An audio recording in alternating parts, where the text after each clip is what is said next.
Frankenstein Chapter 2. We were brought up together. There was not quite a year difference in our ages. I need not say that we were strangers to any species of disunion or dispute.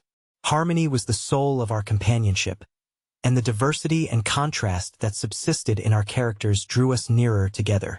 Elizabeth was of a calmer and more concentrated disposition.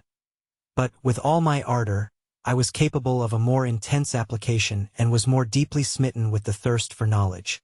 She busied herself with following the aerial creations of the poets, and in the majestic and wondrous scenes which surrounded our Swiss home, the sublime shapes of the mountains, the changes of the seasons, tempest and calm, the silence of winter, and the life and turbulence of our alpine summers. She found ample scope for admiration and delight. While my companion contemplated with a serious and satisfied spirit the magnificent appearances of things, I delighted in investigating their causes. The world was to me a secret which I desired to divine. Curiosity, earnest research to learn the hidden laws of nature, gladness akin to rapture, as they were unfolded to me, are among the earliest sensations I can remember. On the birth of a second son, my junior by 7 years, my parents gave up entirely their wandering life and fixed themselves in their native country. We possessed a house in Geneva, and Annerscher on Belrive, the eastern shore of the lake, at the distance of rather more than a league from the city.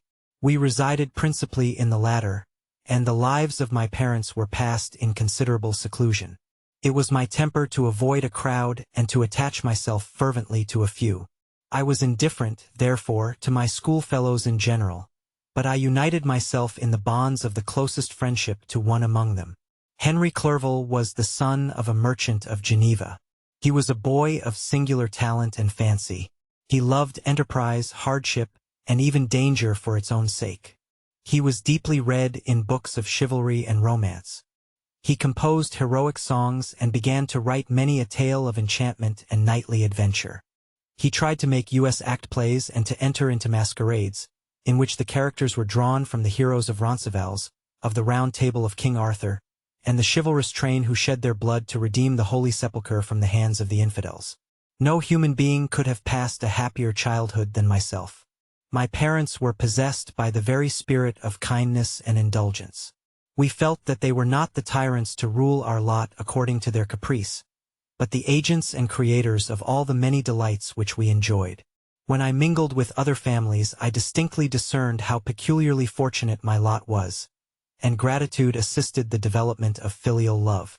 My temper was sometimes violent and my passions vehement, but by some law in my temperature they were turned not towards childish pursuits but to an eager desire to learn, and not to learn all things indiscriminately. I confess that neither the structure of languages, nor the code of governments, nor the politics of various states possessed attractions for me. It was the secrets of heaven and earth that I desired to learn, and whether it was the outward substance of things or the inner spirit of nature and the mysterious soul of man that occupied me, still my inquiries were directed to the metaphysical, or in its highest sense, the physical secrets of the world. Meanwhile Clerval occupied himself, so to speak, with the moral relations of things. The busy stage of life, the virtues of heroes, and the actions of men were his theme, and his hope and his dream was to become one among those whose names are recorded in story as the gallant and adventurous benefactors of our species. The saintly soul of Elizabeth shone like a shrine-dedicated lamp in our peaceful home. Her sympathy was ours. Her smile, her soft voice, the sweet glance of her celestial eyes, were ever there to bless and animate us. She was the living spirit of love to soften and attract. I might have become sullen in my study, rough through the ardor of my nature, but that she was there to subdue me to a semblance of her own gentleness. And Clerval, could aught ill entrench on the noble spirit of Clerval? Yet he might not have been so perfectly humane, so thoughtful in his generosity, so full of kindness and tenderness amidst his passion for adventurous exploit, had she not unfolded to him the real loveliness of beneficence and made the doing good the end and aim of his soaring ambition. I feel exquisite pleasure in dwelling on the recollections of childhood, before misfortune had tainted my mind and changed its bright visions of extensive usefulness into gloomy and narrow reflections upon self.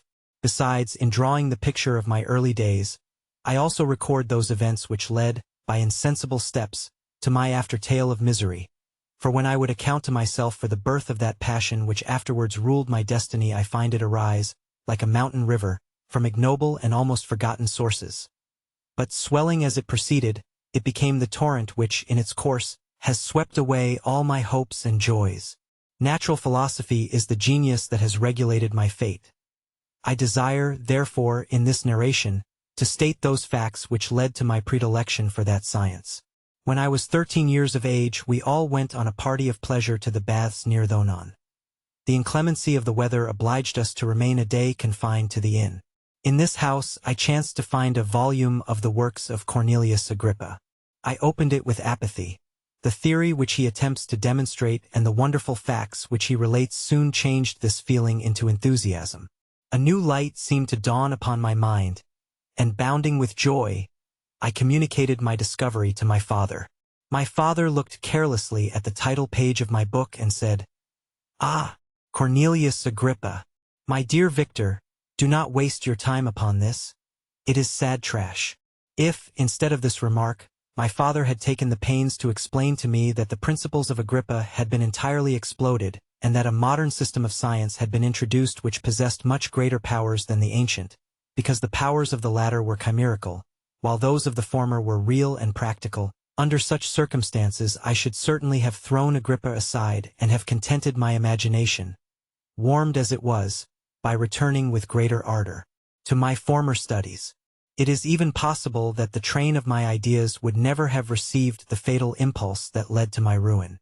But the cursory glance my father had taken of my volume by no means assured me that he was acquainted with its contents, and I continued to read with the greatest avidity. When I returned home, my first care was to procure the whole works of this author, and afterwards of Paracelsus and Albertus Magnus. I read and studied the wild fancies of these writers with delight. They appeared to me treasures known to few besides myself. I have described myself as always having been imbued with a fervent longing to penetrate the secrets of nature. In spite of the intense labor and wonderful discoveries of modern philosophers, I always came from my studies discontented and unsatisfied. Sir Isaac Newton is said to have avowed that he felt like a child picking up shells beside the great and unexplored ocean of truth. Those of his successors in each branch of natural philosophy, with whom I was acquainted, appeared, even to my boy's apprehensions, as tyros engaged in the same pursuit. The untaught peasant beheld the elements around him and was acquainted with their practical uses. The most learned philosopher knew little more. He had partially unveiled the face of nature, but her immortal lineaments were still a wonder and a mystery. He might dissect, anatomize, and give names. But, not to speak of a final cause, causes in their secondary and tertiary grades were utterly unknown to him. I had gazed upon the fortifications and impediments that seemed to keep human beings from entering the citadel of nature, and rashly and ignorantly I had repined. But here were books, and here were men who had penetrated deeper and knew more. I took their word for all that they averred, and I became their disciple. It may appear strange that such should arise in the 18th century. But while I followed the routine of education in the schools of Geneva, I was, to a great degree, self-taught with regard to my favorite studies. My father was not scientific, and I was left to struggle with a child's blindness, added to a student's thirst for knowledge.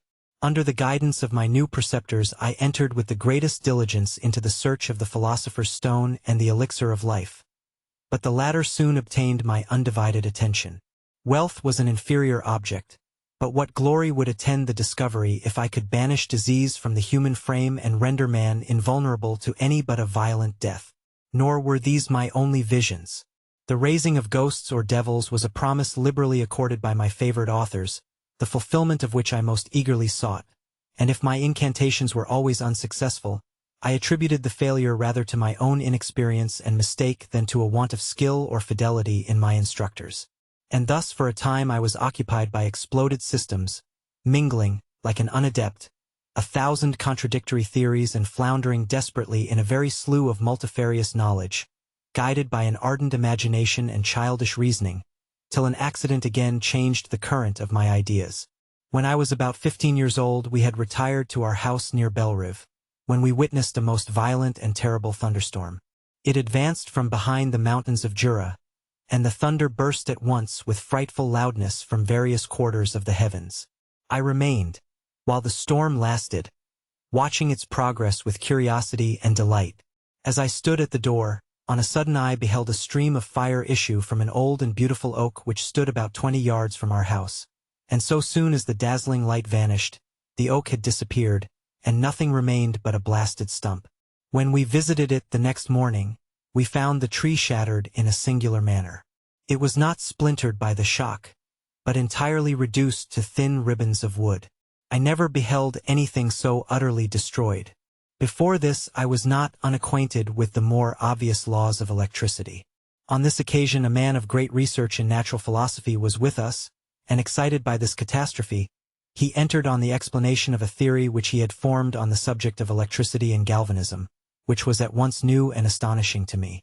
All that he said threw greatly into the shade Cornelius Agrippa, Albertus Magnus, and Paracelsus, the lords of my imagination. But by some fatality the overthrow of these men disinclined me to pursue my accustomed studies. It seemed to me as if nothing would or could ever be known. All that had so long engaged my attention suddenly grew despicable. By one of those caprices of the mind which we are perhaps most subject to in early youth, I at once gave up my former occupations, set down natural history and all its progeny as a deformed and abortive creation, and entertained the greatest disdain for a would-be science which could never even step within the threshold of real knowledge.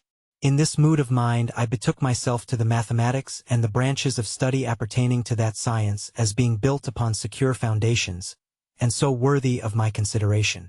Thus strangely are our souls constructed, and by such slight ligaments are we bound to prosperity or ruin. When I look back, it seems to me as if this almost miraculous change of inclination and will was the immediate suggestion of the guardian angel of my life, the last effort made by the spirit of preservation to avert the storm that was even then hanging in the stars and ready to envelop me. Her victory was announced by an unusual tranquility and gladness of soul which followed the relinquishing of my ancient and latterly tormenting studies. It was thus that I was to be taught to associate evil with their prosecution, happiness with their disregard. It was a strong effort of the spirit of good, but it was ineffectual. Destiny was too potent, and her immutable laws had decreed my utter and terrible destruction.